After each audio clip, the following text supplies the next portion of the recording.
Kathmandu airport. Royal Nepal airlines के जहाज ने ठीक 4 बजे रनवे की तरफ बढ़ना शुरू किया। मैं खिड़की के साथ वाली सीट पर बैठा हुआ था। उस वक्त मैं हकीकतन डरा हुआ था। खौफ की लहरें मेरे जिस्म के आर पार हो रही थी। मेरी नजरें एयरपोर्ट बिल्डिंग के एक कोने से दूसरे कोने तक लगी हुई थी। हर लम्हे यही ख्याल गुजरता कि अब पुलिस की जीप नमूदार होगी, पायलट जहाज को टैक्सी वे पर ही रोक लेगा और पुलिस मुझे गिरफ्तार करके ले जाएगी। अगरचे ऐसे मरहले पहले भी कई बार मुझ पर गुजर चुके थे, लेकिन 3.5 साल मुसलसल जिंदगी और मौत का खेल खेलते खेलते मैं अब जहनी तौर पर टूट फूट चुका था। और अब तो बात यहाँ तक आन पहुंची थी कि एक तरफ आजादी, अपना वतन, अपना घर और घर वाले, और दूसरी तरफ 3rd डिग्री टॉर्चर के साथ अजियतनाक मौत। और इन दोनों के बीच महज चंद मिनट का फर्क था, सिर्फ चंद मिनट। किस्मत ने जिंदगी की बाजी खेलते हुए मुझे हमेशा 3 इक्के दिए, लेकिन हर बार तो 3 इक्के नहीं मिलते, और अब तो ये आखिरी दाव था। अगर बाजी उल्टी पड़ी तो खौफ की लहर ने मुझे एक झटका दिया। मैंने आंखें बंद कर ली और सब कुछ उस कादिर मुतलक पर छोड़ दिया जिसकी ताकत और कुदरत की कोई हद नहीं। इंसान इसके सिवा कर भी क्या सकता है। इंसानी जिद्दोजहद की एक हद होती है और उसके बाद वो महज मजबूर, लाचार और तलबगार होता है रब्बुल जलाल वल इकराम की रजा का।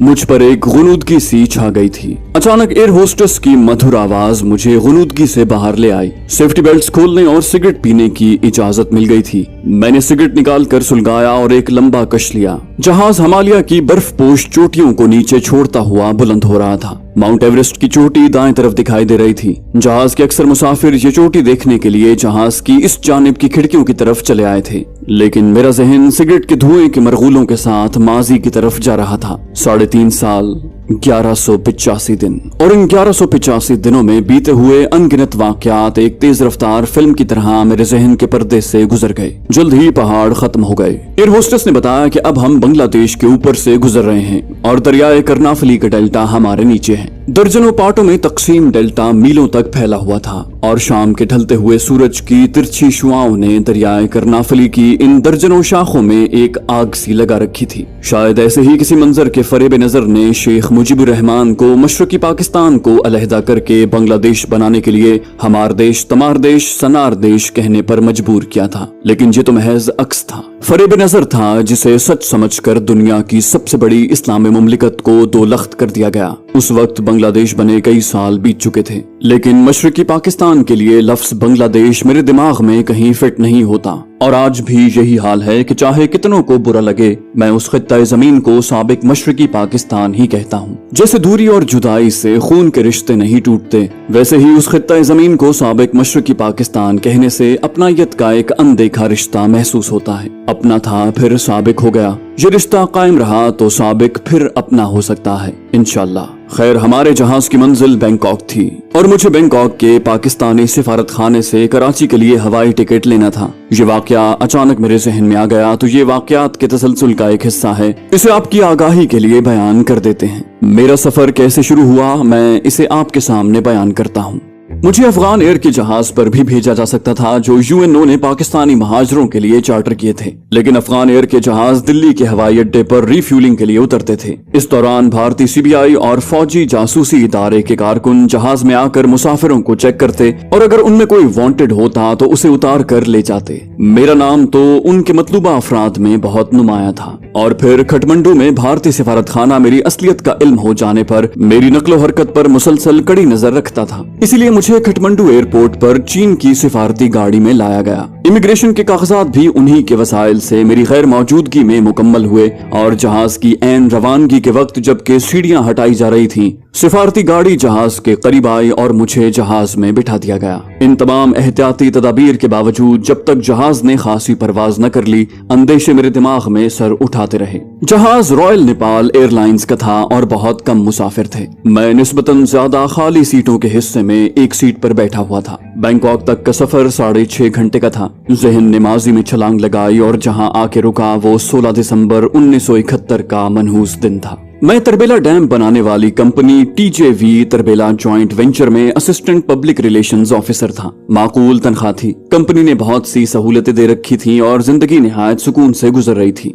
भारत से हमारी जंग जारी थी। हमारे ज़राए अबलाग कामयाबी के बड़े बड़े दावे कर रहे थे। कभी चीनी इमदाद और कभी अमरीकी छठे बहरी बेड़े के अनकरीब आमद के मुजदे सुनाए जा रहे थे। यूएनओ में हजारों साल तक जंग जारी रखने के अहद किए जा रहे थे। जंग बंद करने के लिए पोलैंड की करारदाद, जिसे आलमी ताकतों की हिमायत हासिल थी, हमारे वफ्द के सरबराह ने फाड़ दी थी। ये महसूस करवाया जा रहा था कि आइंदा चंद दिनों में ही भारत घुटने टेक देगा और जंग बंदी के इवज मकबूजा कश्मीर हमें तश्तरी में रख कर पेश करेगा। जनरल न्याजी उन दिनों मशरकी कमान के सरबराह थे। उनके इस बयान की बड़ी तशहीर की गई कि भारतीय अफवाज को वापस उनकी सरहदों में धकेल दिया गया है और भारतीय टैंक उनकी लाश पर से ही गुजर कर ढाका में दाखिल हो सकते हैं। इन खुशकुन दावों से बहलाए गए दिल पर BBC की ये खबर बिजली बनकर गिरी कि 16 दिसंबर 1971 को पाकिस्तानी अफवाज हथियार डालने का मुआहिदा कर चुकी है और जनरल न्याजी ने इस रस्म की अदायगी के लिए अपने पुराने साथी भारतीय जनरल अरोड़ा को ढाका आने की दावत दी है। यकीन जानिए कि पहले तो इस खबर को सच मानने पर दिल टिका ही नहीं कि मुसलमान हिंदुओं के आगे हथियार डाल देंगे। मोहम्मद बिन कासिम का चंद हजार जवानों के साथ राजा ताहिर को शिकस्त देना, महमूद गजनवी के 17 हमलों में जिनमें सवारों की तादाद कभी भी 10,000 से ज्यादा नहीं थी, हिंदुस्तान भर के राजाओं की लाखों की अफवाज को हर बार शिकस्त देना और सोमनाथ तक जा पहुंचना और बेशुमार जर्रो जवाहिर को ठुकरा कर बुत फरोश की बजाय बुत शिकन कहलाना, हिंदुओं की सबसे बहादुर जात राजपूतों की सबसे आला नस्ल सूरजदंसी की जोधाबाई से शहनशाह अकबर का शादी करना, जबकि हिंदुओं के धर्म के मुताबिक उन पर मुसलमानों का साया पड़ने से भी वो नापाक यानी भ्रष्ट हो जाते हैं। अहमद शाह अब्दाली का राजा जयचंद को 4 मरतबा शिकस्त देना और हर बार उससे अपने पांव धुलवा कर उसे छोड़ देना। जो कौम मदीना की गलियों से निकलकर एक तरफ अफ्रीका को फतह करके यूरोप में स्पेन और अल्बानिया तक जा पहुंची और दूसरी तरफ ईरान, अफगानिस्तान, हिंदुस्तान, मशरकी रूस की रियासतों को फतह करके मलेशिया और इंडोनेशिया पर अपनी हुक्मरानी के झंडे गाड़े, वो कौम जिसमें हजरत खालिद बिन वलीद, तारिक बिन ज़ियाद, मूसा बिन नुसैर, नूरुद्दीन जंगी, सलाहुद्दीन अय्यूबी, महमूद गजनवी और टीपू सुल्तान जैसे दलेर जर्नैल पैदा हुए, जिनका नाम सुनते ही गैर मुस्लिम हुक्मरान खौफ से कांपने लग जाते थे। और आज उस कौम की सबसे बड़ी सल्तनत में मुसलमान अफवाज की सबसे बड़ी तादाद उस कौम के सामने हथियार डालने पर मजबूर हुई जिस पर 1000 साल तक मुसलमानों ने हुक्मरानी की थी। मुसलमानों की तारीख में 1400 बरस की कामयाबियों के तसलसल के बाद यकलख्त ये नाकामी, और इतनी बड़ी नाकामी जिसने पाकिस्तान को दोलख्त कर दिया, ज़हन को काबिल कबूल न थी। ये नाकामी बिला जवाज न थी। इसकी वजह हमेशा की तरह गद्दारों का किरदार था। जाफर अस बंगाल, सादिक अस दक्कन, नंग दी नंग कौम नंग वतन। मुसलमानों को जब कभी भी हजीमत का सामना हुआ उसकी वजह महज और महज गद्दारों का किरदार था। और 1971 में तो मशरकी पाकिस्तान के भोले भाले अवाम को गद्दार लीडरों ने कुछ ऐसा बहका दिया था कि वो मगरबी पाकिस्तानियों को अपना सबसे बड़ा दुश्मन समझने लगे। और फिर सब कुछ लुट जाने के बाद जब उन्हें होश आया तो उन्हीं गद्दार लीडरों का जो हशर किया वो सब जानते हैं। खैर, असल मौजू से मैं काफी दूर आ गया हूँ, लेकिन अपनी दास्तान बयान करने का मेरा एक मकसद ये भी है कि अपनी नौजवान नस्ल को बताऊं कि मजहब से दूरी हमें कहाँ ले आई है। हम भटकते हुए कहीं इतनी दूर न निकल जाएं कि वापसी मुमकिन न हो। आपस में दस्तों गिरबां होने की बजाय हमें उन तागूती ताकतों की गिरफ्त से न सिर्फ निकलना है बल्कि उन्हें नीस्तो नाबूद भी करना है, और इसी में हमारी बका है। गैर मुस्लिम कुव्वतें अपने हर हरबे से हमें इस्लाम से दूर ले जा रही हैं। जिस तरह स्पेन, जहां मुसलमानों ने 800 बरस हुक्मरानी की, वहां आज एक मुस्लिम भी स्पेनिश नेशनल नहीं है। इसी तरह गैर मुस्लिम कुव्वतें चाहती हैं कि दुनिया भर से मुसलमानों का नाम मिट जाए या फिर वो सिर्फ नाम के ही मुसलमान रह जाएं। नाम के भी कहां, वक़ार से विकी, जमील से जिमी और अकील से इक्की बन जाएं। सिर्फ एक वाक़े की मुख्तसर सी तशरीह के बाद असल कहानी पर आ रहा हूँ। खाना काबा में बेसते रसूल सल्लल्लाहु अलैहि वसल्लम के वक्त सैकड़ों बुत रखे हुए थे। इनमें 2 बड़े बुत लात और मनात थे, यानी ये दूसरे बुतों के सरदार थे। बुत परस्ती हिंद से निकलकर हिजाज और मक्का तक जा पहुंची थी। 100 के अदद को फारसी में सद, अरबी में मेअतुन, अंग्रेजी में 100 कहते हैं। 100 संस्कृत जबान का लफ्ज है। मनात नामी जो बुत खाना काबा में था उससे 100 गुना ताकतवर बुत हिंदुस्तान में था, जिसे वो 100 मनात कहते थे, यानी 100 मनात के बराबर। सोमनाथ का बुत मंदिर के एक खास कमरे में हवा में मौल्लक था और लोहे का बना हुआ था। हिंदू उस वक्त मकनातीस दरियाफ्त कर चुके थे और उस कमरे का फर्श, छत और दीवारें मकनातीसी लोहे की बनी हुई थी। सोमनाथ के बुत को इस तरह मौल्लक किया गया था कि चारों दीवारों, छत और फर्श की मकनातीसी कशिश से वो हवा में बगैर किसी सहारे के इस्तादा था, और इसी वजह से उसे बुतों का सरदार कहा जाता था। हिंदू मत जो हर ताकत को अपना धर्म समझता है वो उनका खुदा था और उनका 100वां हिस्सा खाना काबा में मनात नाम से मौजूद था। मैं समझता हूँ कि महमूद गजनवी ने जो गुनाह भी किए थे, सोमनाथ को तोड़कर उसने उन गुनाहों का कफारा अदा कर दिया। महमूद गजनवी वापसी पर अपने हमरा सोमनाथ का दरवाजा ले गया था जो काबुल के अजायब घर में 1948 तक मौजूद था। अफगानिस्तान के फरमारवा ने वो दरवाजा भारत को वापस कर दिया और उस दरवाजे को लगाकर भारत ने सोमनाथ मंदिर की तामीर नौ शुरू की, जिसकी बहुत तशहीर की गई। इस मौके पर पाकिस्तान के पहले वजीर आजम लियाकत अली खान शहीद ने भी एक प्रेस कॉन्फ्रेंस में पाकिस्तानी कौम से अपील की कि जिस तारीख को सोमनाथ की तामीर नौ शुरू हो उस रोज पैदा होने वाले हर बच्चे का नाम महमूद रखा जाए। आज जहां न सिर्फ महमूद की बल्कि खालिद बिन वलीद रजी अल्लाह अन्हु, तारिक बिन ज़ियाद, मूसा बिन नुसैर, सलाहुद्दीन अय्यूबी और टीपू सुल्तान की भी बेहद जरूरत है। मुझे यकीन है कि अल्लाह वहदहू ला शरीक की रहमत पर कि हमारे मुल्क में इन औसाफ के मालिक बहुत सारे जवान होंगे। उन्हें सिर्फ एहसास दिलाने की जरूरत है। मैं हरगिज मायूस नहीं हूँ। जरा नम हो तो ये मिट्टी बड़ी जरखेज है साकी। दुनिया भर में सिर्फ मुसलमानों को मार्शल रेस यानी जंगजू कौम कहा जाता है। इसी मार्शल रेस की सबसे बड़ी सल्तनत के दो लख्त होने और दुनिया भर में मुसलमान फौजियों की सबसे बड़ी तादाद में हिंदुओं के आगे हथियार डालने का वाकया कोई मामूली सदमा नहीं था। इस सदमे की वजह से 2 दिन हमारे घर खाना न पका। मुझ पर इस सदमे का इतना असर हुआ कि मैं हालत जुनू में इंतहाई तेज रफ्तारी से अपनी गाड़ी में बगैर किसी मंजिल के निकल गया। जब जरा हवा संभले तो मैं जेहलम से भी आगे आ चुका था। उस वक्त मेरी एक ही ख्वाहिश थी कि मेरी गाड़ी टकरा जाए और मैं मर जाऊं। हवास जरा संभले तो सोचा कि मायूसी गुनाह है, बजाय इसके कि मैं अपनी जान बिला मकसद के जाया करूं, क्यों ना इसे मुल्क मिल्लत के मफाद पर निछावर कर दूं। 16 दिसंबर को सुकूत ढाका हुआ और 17 दिसंबर 1971 को मेरा बड़ा बेटा तरबिला के कंपनी अस्पताल में पैदा हुआ, लेकिन मैंने उसकी सूरत 2 रोज बाद देखी। कंपनी का जनरल मैनेजर और मैं चूंकि एक ही दफ्तर में बैठते थे, इसलिए दिन में कई बार उससे मिलने का मौका मिलता था। गालिबन 20 या 21 दिसंबर को वो मेरे कमरे में आया और कहा कि मैं तुम्हें लड़के के पैदा होने की मुबारकबाद दूं या पाकिस्तान के दुलख्त होने और शिकस्त खाने का अफसोस करूं। मैंने उसे जवाब दिया कि कौमों की तारीख में उतार चढ़ाव का 34 बरस का अरसा कोई हकीकत या फैसला कुन असर नहीं रखता। 6 बरस कबल इसी भारत को हमने ऐसी शिकस्त दी थी कि दौरान जंग इसके नुमाइंदे ने UNO में चिल्ला चिल्ला कर कहा था कि हम अभी और इसी वक्त जंग बंदी के लिए तैयार हैं। जंग बंदी के फौरन बाद मुआहिदा ताशकंद पर दस्तखत होने के बाद भारतीय वजीर आजम लाल बहादुर शास्त्री अपनी मुकम्मल शिकस्त से बचने की खुशी बर्दाश्त न करते हुए वहीं मर गया। 1965 की जंग में पाकिस्तानी बॉर्डर से 240 मील दूर भारतीय हुकूमत ने अपना दारुल हुकूमत दिल्ली से इलाहाबाद मुंतकिल कर दिया था। बगैर ऐलान जंग के हमला करने वाले भारतीय बॉर्डर से सिर्फ 14 मील के फासले पर लाहौर और 6 मील के फासले पर सियालकोट जैसे अहम शहरों तक न पहुंच सके, जबकि उस वक्त उनके कमांडर इन चीफ ने ऐलान किया था कि 6 सितंबर की दोपहर को मैं लाहौर जिमखाना में छोटा पैग पीऊंगा। भारतीय मकबूजा कश्मीर में छम्ब जौड़ियां की छावनी पर हमारा झंडा लहरा रहा था। कसूर सेक्टर में भारतीय सरहद में 11 मील अंदर हमने उनके खासे बड़े शहर खेमकरन पर कब्जा कर लिया था। हमने भारतीय एयरफोर्स के 300 से ज्यादा जहाजों को हवाई जंग में और हवाई अड्डों पर ही तबाह कर दिया। हमारे अकेले हवाबाज महमूद आलम ने सरगोधा के हवाई अड्डे पर हमला करने वाले 6 भारतीय MiG-19 जहाजों को सिर्फ 45 सेकंड में MiG-19 से कमतर जहाज F-86 से तबाह कर दिया था। उस वक्त हमारी सारी कौम एक थी। जैसे हाथ की 4 उंगलियां और एक अंगूठा मिलकर घूसा बन जाता है, उस वक्त पूरी कौम एक घूसा बन चुकी थी। भारतीय तो पाकिस्तानी घूसे से ऐसा डरता है कि शहीद लियाकत अली खान ने भारत को सिर्फ घूसा ही दिखाया था कि भारत डर कर अपनी फौजों को बॉर्डर से बहुत पीछे हटा कर ले गया। लेकिन अफसोस कि अब हमारी कौम सियासी लीडरों के बहकावे में आकर बढ़ चुकी थी, जिसका नतीजा हमें इस शिकस्त की सूरत में मिला। मैंने जनरल मैनेजर को कहा कि तुम मुझे बच्चे की पैदाइश की मुबारक दो, क्योंकि ये बच्चा एक नई शहर की नवीद लेकर आया है।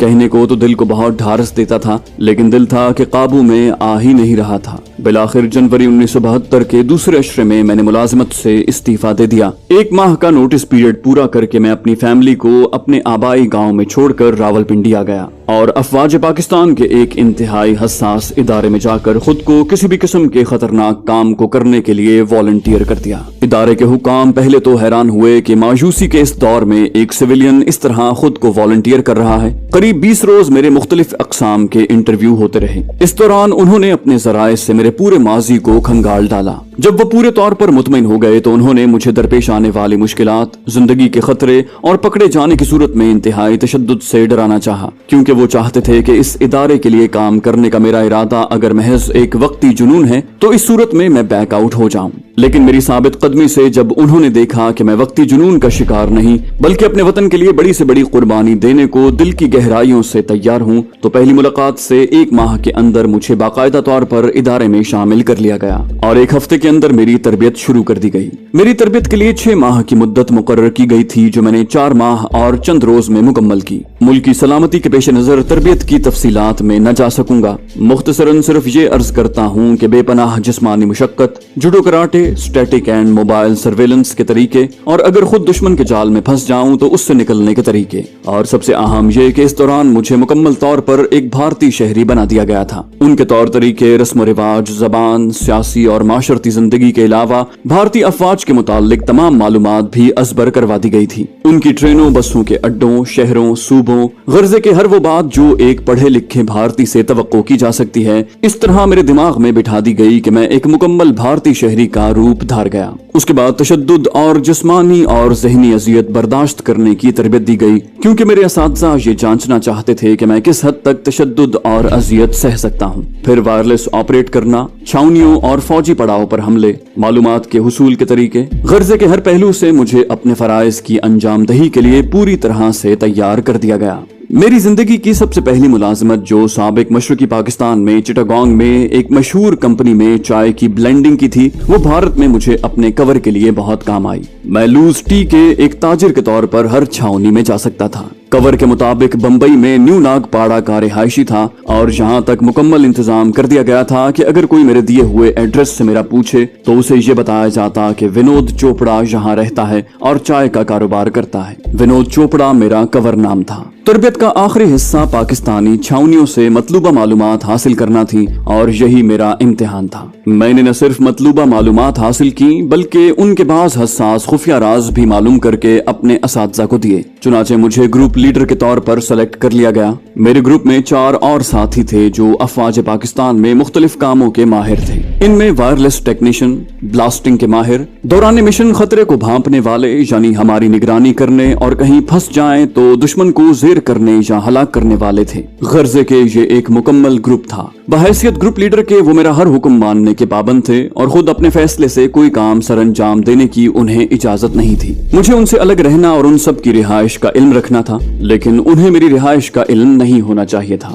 بھارت میں اپنے ہمدردوں سے رابطہ کرنے کی صرف مجھے اجازت تھی۔ غرضے کہ ہم 5 افراد کی یہ چھوٹی سی فوج اپنے مشن کے لیے بالکل تیار تھی، اور ہمیں 24 گھنٹے کے نوٹس پر اپنے مشن پر روانہ ہونا تھا۔ ایک بات مزید کہ ہم 5 کو پہلی بار صرف تربیت مکمل ہونے کے بعد چند لمحوں کے لیے ملایا گیا۔ ایک دوسرے کے متعلق تفصیلی معلومات کسی کو نہ تھی۔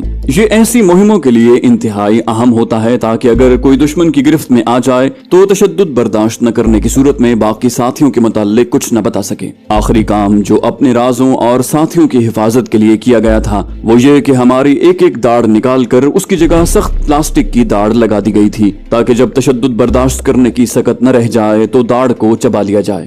داڑھ میں سائنائڈ بھرا ہوا تھا۔ دشمن کو راز بتا کر غدار کہلانے سے بدرجہ بہتر ہے کہ موت کو گلے لگا کر شہید ہو جاؤ، تاکہ آئندہ نسلیں تم پر فخر کر سکیں۔ یہ تھا ہماری تربیت کا مختصر احوال، جس کی تکمیل پہ ہمیں بھارت میں اپنے مشن سر انجام دینے کے لیے سٹینڈ بائی پوزیشن میں کر دیا گیا تھا۔ ہم جسمانی اور ذہنی طور پر اپنے مشن پر جانے کے لیے بالکل تیار تھے۔ سکوت ڈھاکہ کے بعد بھارت اپنی 80% سے زیادہ فوج مغربی پاکستان کے بارڈر پر لے آیا تھا۔ انٹیلیجنس رپورٹ سے معلوم ہوا تھا کہ سابقہ مشرقی پاکستان کے بعد بھارت پاکستان کے اس مشکل دور سے فائدہ اٹھا کر مغربی پاکستان کو بھی نگل جانا چاہتا ہے۔ بھارت کو اپنی افواج سے زیادہ اس وقت روس سے کیے گئے دفاعی معاہدے پر بہت غرور اور بھروسہ تھا، جس کے تحت بھارت پر حملہ روس پر حملہ سمجھا جاتا۔ پاکستانی افواج نے دوران جنگ اسی بھارتی रूसी मुआहदे की वजह से महज दिफाई जंग लड़ी थी और भारत को इसी वजह से मौका मिल गया था कि वो मगरबी पाकिस्तान के दिफाई लिहाज से कमजोर पॉइंट्स पर भरपूर हमला करके पाकिस्तानी हुदूद में दाखिल हो जाए। चुनाचे जंग बंदी के बाद मगरबी पाकिस्तान का 5000 मुरब्बा मील इलाका भारत के कब्जे में जा चुका था। अफवाज पाकिस्तान ही नहीं बल्कि पूरी पाकिस्तानी कौम मायूसी का शिकार थी। पाकिस्तान ने बाद में अफगानिस्तान में रूसी अफवाज को शिकस्त देकर, जिसके नतीजे में रूस टुकड़े टुकड़े हो गया, अपना बदला ले लिया और इंशाल्लाह 1971 की शिकस्त का भी हम पूरा बदला लेंगे। हमारा ग्रुप स्टैंड बाय पोजीशन में था कि हमें 3 दिन की रुख्सत दी गई और हिदायत की गई कि अपना सब सामान घर छोड़ाएं और सिर्फ जूतों का एक जोड़ा जो पहना हो और 2 ऐसे जोड़े पैंट कमीज लाएं जिन पर कोई भी ऐसा निशान न हो कि वो पाकिस्तान के बने हुए हैं। ये छुट्टी हमारे लिए रवानगी का ग्रीन सिग्नल थी। मुझसे कागजात पर अपने वरसा के नाम लिखवाए गए, जिनकी एक कॉपी मुझे अपने वरसा को देने के लिए दी गई। मेरे बाकी 4 साथी तो बाकायदा फौजी थे और उनके कागजात पहले से ही तैयार थे। दौरान मिशन मौत की सूरत में वरसा के लिए माकूल रकम और बहुत सहूलतें देने का इंदराज था। उस वक्त मेरी वालिदा बाकायदे हयात थी, बीवी और चंद माह का लड़का था। मैंने वरसा में पहले वालिदा का नाम लिखा और बाद में बीवी और बच्चे का और 3 रोजा छुट्टी पे रवाना हो गया। घर पहुंचकर मैंने खुद को नॉर्मल रखने की पूरी कोशिश की। मेरी बीवी तो कुछ न समझ सकी, लेकिन वालिदा ने मेरी अंदरूनी कैफियत को कुछ भांप लिया। मैंने अपने घर वालों को भी ये न बताया कि मैं क्या कर रहा हूँ और कहाँ जा रहा हूँ। उन्हें तो सिर्फ ये इल्म था कि मैं लाहौर में एक प्राइवेट कंपनी में मुलाजिम हूँ। रवानगी से चंद लम्हे कबल मैंने वालिदा को बंद लिफाफे में कागजात दिए और कहा कि इन्हें निहायत संभाल कर रखें। वालिद मरहूम की कब्र पर उस रोज मैं घंटों मौजूद रहा। रवानगी के वक्त वालिदा बीवी और बच्चे से इस तरह मिला जैसे शायद आइंदा मुलाकात नसीब न हो। मेरी जो अंदरूनी कैफियत थी उसका आप बखूबी अंदाजा कर सकते हैं, लेकिन मैंने हत्तुल इम्कान ये कोशिश की कि चेहरे से उसका इजहार न हो। वालिदा और बीवी को मैंने ये बताया कि कंपनी की तरफ से मुझे शायद चंद माह के लिए श्रीलंका जाना पड़े, इसलिए मेरी तरफ से खुतूत आने में देर हो सकती है। मैं फोन पर दफ्तर वालों से आपकी खैरियत मालूम कर लिया करूंगा और मेरे दफ्तर वाले मेरी तनख्वाह और मेरी खैरियत से आपको आगाह कर दिया करेंगे। ये सब बातें मैंने अपने सीनियर्स की हिदायत के ऐन मुताबिक की थी। घर वालों को ये इंतजाम कुछ अजीब सा लग रहा था, लेकिन मैंने उन्हें सवाल करने का मौका ही न दिया और शाम को 7 बजे स्टेशन की तरफ रवाना हो गया, क्योंकि अगली सुबह 8 बजे हमें लाहौर ऑफिस में रिपोर्ट करनी थी।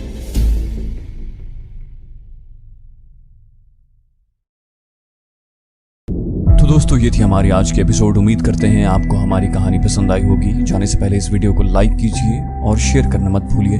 कमेंट करके हमें बताइए कि आपको हमारी वीडियो कैसी लगी, और अगर अभी तक आपने इस चैनल को सब्सक्राइब नहीं किया तो इसे सब्सक्राइब कीजिए और बेल आइकन दबाकर ऑल नोटिफिकेशंस ऑन कर लीजिए।